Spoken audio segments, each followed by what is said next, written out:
We almost lost you. We had a hard time getting the image, but we got it. We got you. Oh, hold on. We just heard Rick coming up the stairs. How'd you lose him? Dunno. He's stuck in the traffic. He's stuck in traffic. There's the Rickmeister. How are you? So, should we jump straight in? Let's, Yep. yeah.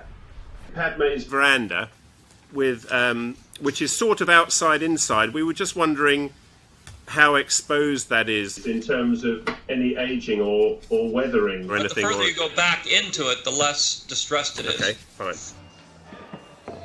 We have our sort of the two prongs of the art department, really. We have the Australian art department, which is the sort of, in a sense, the filmmaking side of the art department, and then we have the sort of conceptual side of the art department based at the ranch. Oh, I'm starting to do some set elevations and laying it out a little more clearly for art directors who will be down in Australia building the set. And we have a pretty ongoing relationship all the time. Obviously, the work's coming from George at the ranch directly through to us by video conferencing maybe 2 or 3 times a week. No. But yeah, I think the draperies are getting in the way. I mean, it's interesting, and maybe we can do it. I don't know. Yeah, they're already building sets. God help me. I'm gonna have to start this script pretty soon. This is the prop making department, and it's just been set up. To bear in mind, it's probably about a week old, really. I like this one, and I like this one. Over here we've got young Rowan. He's actually in the middle of making another bell organ, the Garner gun, which is all-terrain crew. Everybody's taking the leap and focusing themselves on what little information we get each week, which happens to be enough for us right now. I mean, we're starting set construction weeks ago. Costumes have been pumping up. Creature shop is just being set up, and they'll start working on some of the creatures in the next 2 weeks. So everything is moving. We're heading for a destination that we're not sure where we're going to end up, but it's a good and exciting time right now. I think it's great.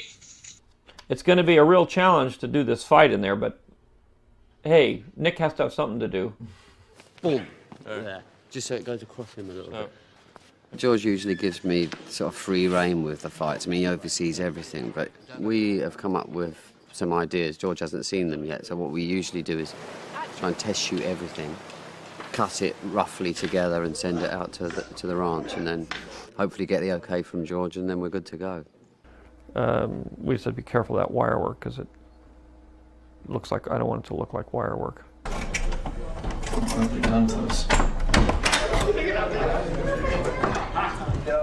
Hello! There you go.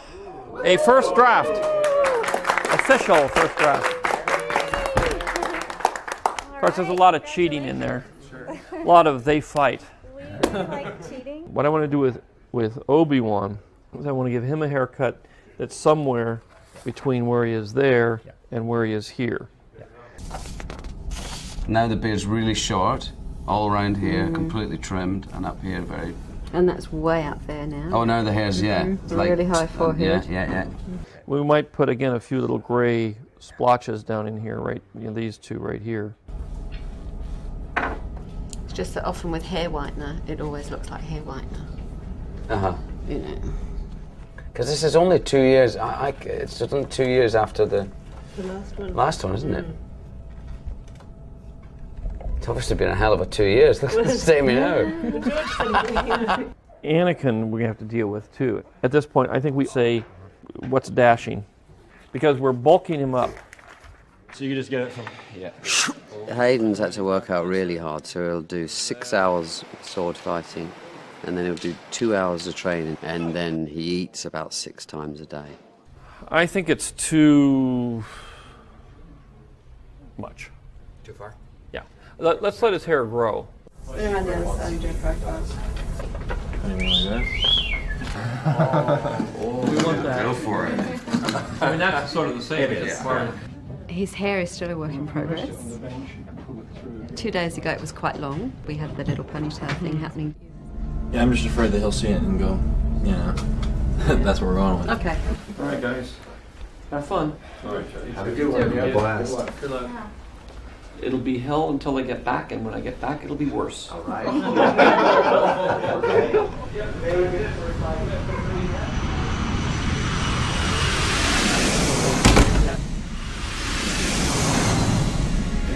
Home sweet home. On the picture, our communications are so close between the various departments and areas and everything that I can travel really from San Francisco and end up in Sydney the next day, and I know everything that's been going on. And I've seen the sets, I know everything, so there's no surprises. I just walk on, it's like I've been there the whole time.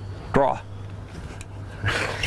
What's great is when he finally arrives, we're in one world trying to link two basic films. We have to deal with episode 3, but much more importantly, in a lot of ways, we have to make sure that everything that we're doing in 3 rings true for episode 4. Well, is this the one that is given to Luke? That's the one that's given to Luke, yes. Yeah, so this is the one that Obi-Wan takes. Yes. He takes it with him after that fight. Yes. And is this the one he had in the last picture? Yes. Yeah, okay, fine.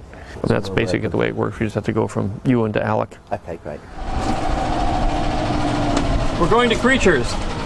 We're going to creatures.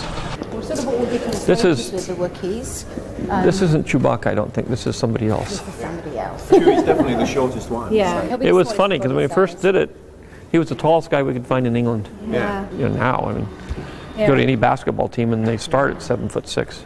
Yeah. Very good. Looks Looks great.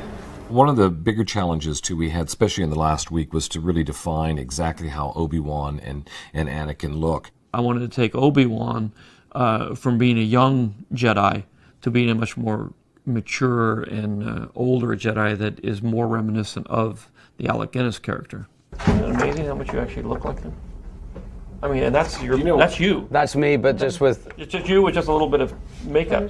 Oh, it's not, they haven't imposed Alec Guinness on there at all? No, that's you. And that and the under the eyes are the things that really suddenly make him come to life. I think that looks great. Fantastic. Great. I wanted to take Anakin from being a young Padawan learner up to, being this really intense Jedi.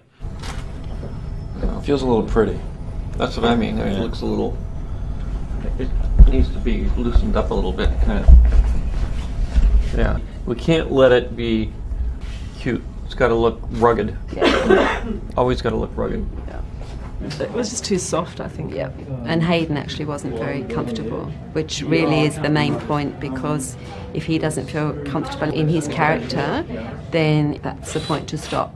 So we actually bit the bullet and we cut the whole lot off. I mean, I think this has to be the way. Yeah, no, if you feel comfortable and the other one you don't, then... Yeah, absolutely. I actually thought Mark Hamill's haircut looked really cool. Yeah, it's like building a bridge and just connecting what they've done on either side and kind of fusing them together. There was this missing piece now of episode 3. People want to see all the pieces fall together so they can make that connection to the next 3 films. That's an episode 4 one. We have started to be able to tell the difference between some of them. On these plates down here, for Return of the Jedi, they've resculpted this, we've noticed. Although we've got a Hayden's head cast, until we start putting it on his body, we just don't know exactly what's going to happen. But we know that George wants to keep the scale the same. So this is a relatively early night for us, because normally we finish much later. But we're actually in good form because we've been working so hard that we're ready to shoot now. 1 week to go. So a script. More than Don't you like it? It's a script. I know, it's nice. Look. You've got. Look, I even got. Mine even came in a folder this time. Oh, very see, flashy. After all that fuss. Is this all outdoors? Is this the? This is outdoors. It's a whole outdoor area. Well, I mean, you can see this side is not finished, but that's indoors. This is outdoors. Okay. Okay, well, let's try it once. You'll be coming... Simultaneously, when George is rehearsing the dramatic scenes, he also, at the end of each day, has to go in and then work with both Ewan and Hayden in these stunt rehearsals. The guys would get so into it, and this would go on for hours and hours every day. To see 2 best friends fight hand-to-hand combat with each other, especially when you know that Anakin will kill Obi-Wan. Very, very powerful. Playing it against the way you... Just go Anakin, yeah. There's always something really exciting about the start of shooting. Everybody's so focused, the energy is really high, especially when it's a film that everybody's been waiting for 30 years to see. Yeah, and then you turn here. Here we go again. Whoa. Yeah, that's fine. This is Padme waking up. I'm in for it. You for that? Okay. Yeah, that's fine like that. Everyone standing by to shoot, please. How's that? Yes, that's better, George. Yeah, that looks good there. Okay, we ready? Stand by to shoot, please. Roll in, quiet please. B-23. A camera, good luck everybody, kick some ass, let's do this in 60 days. Firing two.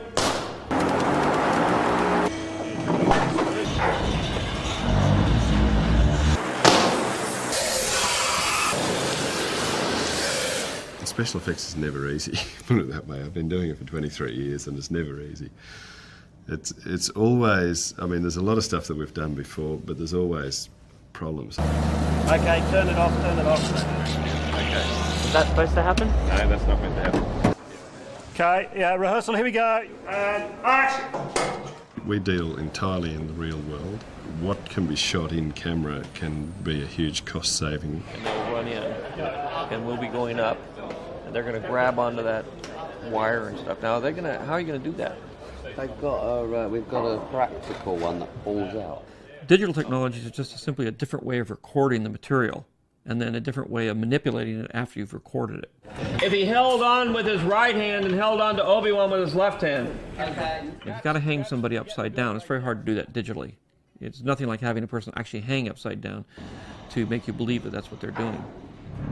And great. Well, that's the right idea. There's various shots in this film where we're using scenes with water shot in a pool, and we had to create the waves because to create the waves using visual effects would have been a terribly expensive exercise. Okay, let's stand by. The actors in, please. Ewan? Yeah. Let Hayden get a little bit ahead of you like he is right now. Okay. You're still interested in performance, and you have to work very hard to get those performances. And in a lot of ways, the easiest way to get a really great performance is the old-fashioned way. If you have an actor that needs to be in the water, then they actually have to be in the water because they have to get wet. There's just a lot of interaction between reality and the actors and a lot of other things that aren't going to change. You have to still make it appear that the environment is there. Okay, and cut. Yeah, I just want it to go up one notch. One notch. Do it right away? Yeah. My sort of greatest pleasure is when it really doesn't get noticed that it's gone so well, you know. Like it's when something goes wrong, it gets noticed. Now let's get a move on. We still have a battle to win here. Ha! Yes, sir. I do pitch, which is basically an up and down movement. And I do the yaw movement. I'm Kerry and I do the roll movement, which is obviously that. You stand there and you have another thing.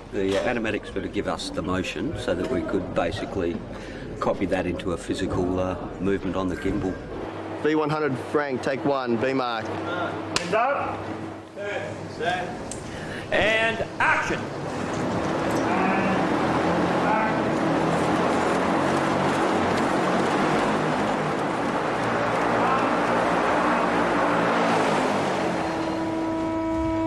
And that's how it's done.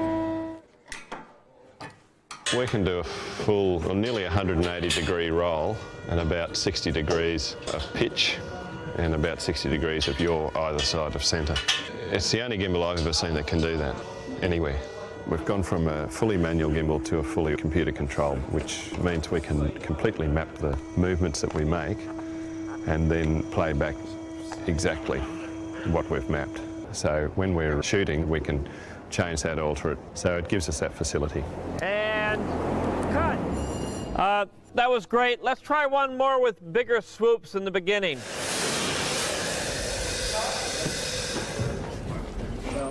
We've got liquid CO2 bottles running onto all these different various outlets we have here. We've got guys underneath the stage on the other side operating those, and as the actors come past various points, we can put up a steam jet of varying shapes and sizes up to about 3 metres high. Yeah, on the Matrix we spent a long time underneath the particular set, I seem to recall. It was like days. I was under there for a couple of days. It's not right if people keep bringing you food and cups of tea, but you sometimes get forgotten about under there. Somebody shoot, please. Set. Okay, fix up. Action.